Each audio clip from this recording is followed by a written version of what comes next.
అసలు కేసీఆర్ దిగిన నుంచి కే ఈయన రేవంత్ ఎక్కిన నుంచి ఇప్పటి వరకు బతుకమ్మ చీరలు ఇప్పటి వరకు రాలేవు. మరి రేషన్ కార్డు ఉన్న వాళ్ళకి ఇస్తా అన్నాడు. మహిళా పొదుపు అని అంటారు కదా, దానికి ఇవ్వలేరు, దేనికి ఇవ్వలేరు. ఆయన ఎందుకు మరి ఇవ్వాలా కదా, ఇస్తేనే కదా ఏదైనా ప్రజలకు సేవ చేస్తేనే కదా మనకేమన్నా మళ్ళీ ఎక్కడానికి ఆయనకు ఉంటుంది ఛాన్స్. ఇవ్వనప్పుడు మేము ఆయనకి ఎట్లా ఓటు వేస్తాము?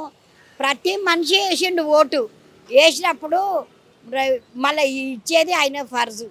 ఇవ్వనప్పుడు ఇక ఈసారి ఆయనకి వేసేదే లేదు. అసలు ఆయన అంటేనే విసుకు మాకు. అన్నీ వచ్చినాయి మేడం, అన్నీ వచ్చినాయి. పైన ఎంఎండిసి సెక్రటరీ ఎట్లా చేసిండు, యాదగిరిగుట్ట ఎట్లా చేసిండు, ఆయన కళ్ళతో చూస్తుండు కదా కేసీఆర్ రేవంత్. మరి ఏం పెట్టుకుంటుండు కళ్ళల్లో? ఇప్పుడు ఖాళీ ఏంది, బస్సులు ఒక్కటి ఫ్రీ చేసుకుండు కొట్టుకొని చావడానికే. అదే వాళ్ళకెంత నుక్సాను. అవి బస్సులు ఫ్రీ చేసి మిగతా అన్నీ మాకు అన్ని రేట్లు పెంచిండు. ఎట్లా మంచి చీరలు ఇస్తారంట ఈసారి? ఎవరికి ఇస్తాడు? ఎవరికి మేడం చెప్పండి? ఆయన ఇచ్చేది ఎవరికి? రేషన్ షాపులకా, లేకుండా మహిళా పొదుపులకా, లేకుండా ప్రతి ఒక్క మనిషికి ఇవ్వాలి. ఎవ్వరు కొట్లాడొద్దు. కానీ రేవంత్ మాత్రం చాలా అన్యాయం చేస్తుండు.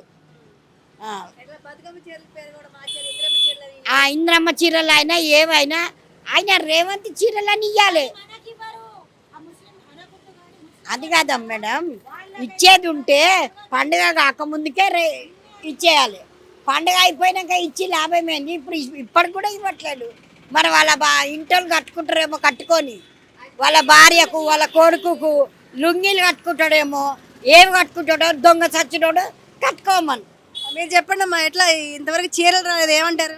చీరలు రాలేదండి మాకైతే ఇప్పటివరకు రాలేదు. చీరలు 2500 వేస్తా అని చెప్పిండు, వేయలేదు 2500. మళ్ళీ మేము 200 ఇచ్చి తీసుకున్నాము. అది కార్డు తీసుకోవాలంటే లైన్ నిలబడి మబ్బులు 5 గంటలకు పోయి 10 గంటల వరకు వచ్చినాం మేము. అయినా మాకు పడతలేవు.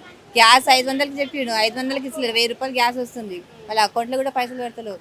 మాకు అన్ని ఇబ్బంది ఉంది, మాకు ఏం లేదు. మాకు ఇల్లు కట్టేటప్పుడు పైసలు ఇస్తా అని చెప్పిండు. మాకు ఇల్లు ఉంది, రేకు రూము, దానికి కూడా పైసలు ఇస్తా అని చెప్పింది. దానికి కూడా ఇవ్వలేదు. కేసీఆర్ ఇస్తా అన్నాడు, 3 లక్షలు ఇస్తా అన్నాడు. అప్పుడు ఎలక్షన్లు వచ్చినాయి.